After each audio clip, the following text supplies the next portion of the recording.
Friends, good morning.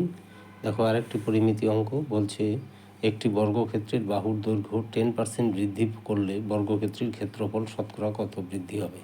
আমরা ধরি বর্গক্ষেত্রের প্রতি বাহুর দৈর্ঘ্য এক্স একক, 10% বৃদ্ধি পেলো, তাহলে এক্সের 10% মানে x/10।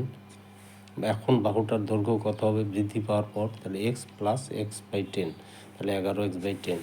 তাহলে পূর্বের ক্ষেত্রফল কত, বাহু স্কোয়ার x², এখন ক্ষেত্রফল কত 11x/10 তার হোল স্কোয়ার মানে 121x²/10। তাহলে বৃদ্ধি পেল কত 121x²/100 মাইনাস x², তাহলে এখান থেকে 21x²/100। তাহলে x² এককে বৃদ্ধি পায় এত x², 21x²/100 বর্গ একক, একে কত 100তে কত কাটাকাটি করে 21 বেরিয়েছে। তাহলে সব বৃদ্ধির হার 21%। অঙ্কটি খুব ভালো, কম্পিটিটিভ এক্সামে খুব আসে। তোমাদের ভালো লাগলে লাইক, কমেন্টস, শেয়ার এবং ফলো করতে ভুলো না কিন্তু। হ্যাঁ, তুমি অন্যকে দেখার সুযোগ করে দাও।